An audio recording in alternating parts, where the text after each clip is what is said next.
Aujourd'hui, il y a des mises à jour importantes en provenance de la Fédération de Russie. Ici, alors que l'intensité des attaques de drones russes atteint des niveaux jamais vus auparavant, les Ukrainiens ont pris des mesures drastiques pour contrer cette menace. Cibler à plusieurs reprises les capacités de production de drones russes permet de s'assurer que la défense aérienne ukrainienne puisse faire face plus facilement aux essaims constants de drones ennemis. Ces dernières semaines, l'Ukraine a été confrontée à une augmentation substantielle des frappes de drones russes. En général, les forces russes ont adopté une stratégie évolutive consistant à lancer environ 100 drones Shahed par nuit pendant 1 ou 2 jours consécutifs, tout en produisant bien plus de 100 Shahed par jour, ce qui leur permet de constituer des stocks.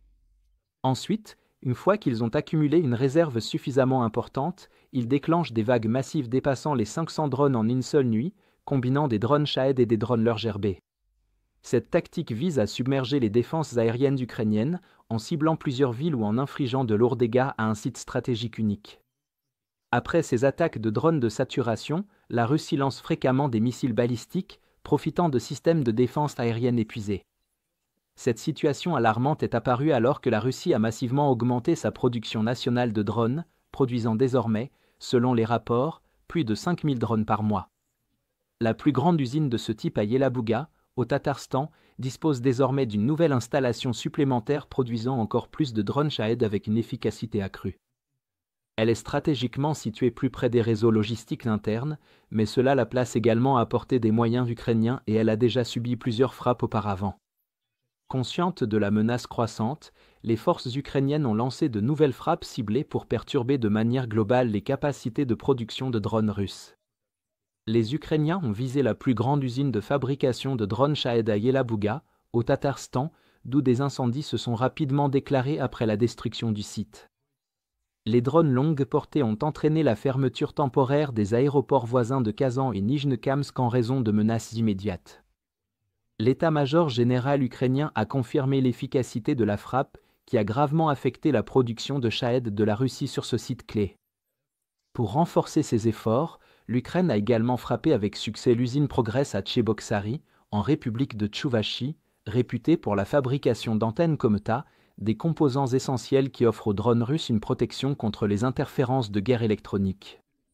Cette frappe porte un coup important à la résilience des drones russes face aux contre-mesures électroniques ukrainiennes et augmente le taux d'interception. Après quelques réparations à Tcheboksary, les drones ukrainiens ont frappé à nouveau lors d'une audacieuse attaque de suivi. Au moins 2 drones ont touché leur cible avec précision, provoquant d'importants incendies et dégradant encore davantage les capacités de production de cette usine. Une autre opération cruciale a vu les forces ukrainiennes frapper l'Institut de recherche en chimie appliquée à Sergueïev Posad, dans la région de Moscou. Cette usine est spécialisée dans la fabrication d'ogives thermobariques pour les drones Shahed. Perturber la production d'ogives réduit directement la létalité et l'efficacité opérationnelle des frappes de drones russes. Les forces ukrainiennes ont également mené avec succès des attaques de drones contre l'usine électromécanique stratégique Tupol à Ijevsk, qui fait partie du conglomérat de défense almazantais. Des images satellites ont confirmé d'importants dégâts sur 4 ateliers dédiés à la production de drones Shahed et de composants essentiels pour les systèmes solaires Thor.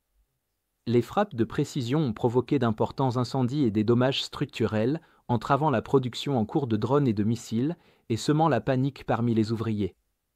De plus, l'Ukraine a mené des frappes ciblées contre le technoparc Rozhony à Zubovo, dans la région de Moscou, une usine d'assemblage d'électronique et de microélectronique cruciale, responsable de composants militaires russes de haute technologie. La perturbation de cette installation entrave considérablement les opérations d'assemblage de drones en Russie, aggravant les goulets d'étranglement dans la production. Par ailleurs, des drones ukrainiens ont frappé avec précision l'usine Progress de systèmes de contrôle avancés à Mitchourinsk, essentielle pour les systèmes de contrôle de missiles, d'aviation et de drones, amplifiant ainsi la perturbation de la chaîne d'approvisionnement de la production de drones russes.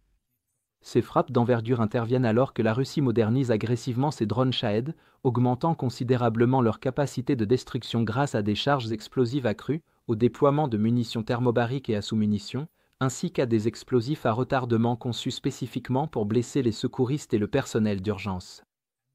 La destruction ciblée par l'Ukraine de ces sites de production de drones empêche directement des centaines de victimes civiles potentielles, soulignant l'urgence humanitaire de ces opérations ukrainiennes.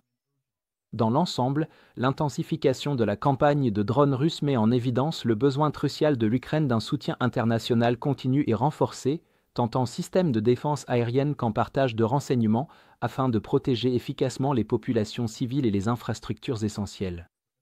Par conséquent, des frappes ukrainiennes continues et répétées contre les installations de fabrication de drones russes demeurent stratégiquement indispensables. En ciblant systématiquement chaque phase de la production, l'Ukraine réduit de manière significative le volume et la létalité des drones russes entrants. Cela permet aux défenses aériennes ukrainiennes de gérer plus efficacement les menaces de drones, réduisant ainsi les pertes civiles et préservant les infrastructures critiques face à l'escalade des attaques aériennes russes. Si vous êtes contre l'invasion de l'Ukraine et que vous souhaitez soutenir le travail que je fais, pensez à vous abonner à notre site d'actualité indépendant. Vous y trouverez nos analyses stratégiques exclusives, des aperçus complets de tous les fronts et des vidéos d'analyse tactique régulières. En vous abonnant, vous montrerez non seulement votre soutien à cette chaîne, mais vous aiderez également à défendre le journalisme indépendant. Le lien vers notre site est dans la description. Merci d'avoir regardé ce reportage et je remercie tous ceux qui ont décidé de nous rejoindre.